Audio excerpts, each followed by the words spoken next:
Hey, what's going on, body bags? Andrew here. Welcome to week. I think this is week 218, if I'm not mistaken. Can never remember again. Now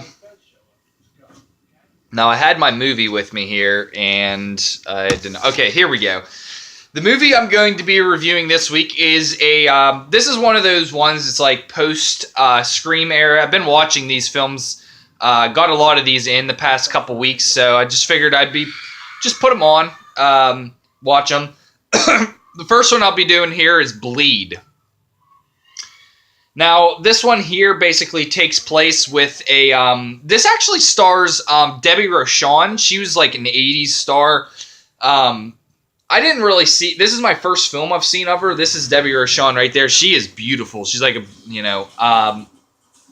but essentially, this killer, okay, so this is a slasher flick, but the premise of this film is that this girl, who played by Debbie Rochon, gets a boyfriend by the name of Chris, and, no, not Chris. Chris is the friend. Sean is the boyfriend's name, and she goes over to her friend's house, which Chris is one of the friends, and they kind of tell this story about how they have this murder club.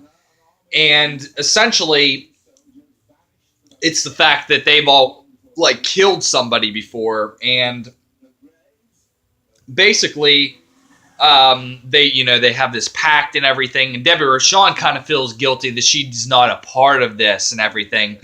So she ends up killing somebody, and she's kind of like, sorry that she killed him, but she's also glad that she's a part of the crew now. I know this is such a ridiculous premise, but basically the friends get killed off one by one, and other people, and they're trying to figure out who it is. Now, obviously, Debbie Rochon is basically the main suspect, and I'll just leave it there. Now, my thoughts on this film, I could tell from the outset that this film was made really cheap. I mean, the production looks really cheap. The mask looks cheap. The effects look cheap. But to be honest, I had a really fun time with this film. This one really combines some, like, the cool hip characters from, like, the 90s, early 2000s films with some, like, 80s stuff. Like, there's a lot of nudity in this film. There's which is, absent from those, big budget, films from the 90s.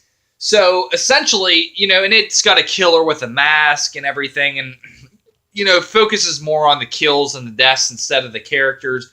But it also has some of the characters as well, focus. It's a little bit of both. So I thought that this was a pretty fun watch. I mean, it's nothing special. The acting isn't great at all. It's pretty bad, actually. But you know what? The kills are cool. The characters, they were fun for what they were. So I'm going to give this one a 6.5 out of 10. This is a solid watch. I recommend this if you're just in the film, in a mood to watch like a, just a different film, just a different kind of slasher. I mean, it's, I definitely don't think you would have wasted your time. It's like 78 minutes without credits, so won't regret it. So that's gonna do it for today, guys. All right, tune in tomorrow for Derek's review, and then tune in next week for my review. Peace, guys. Thanks for watching.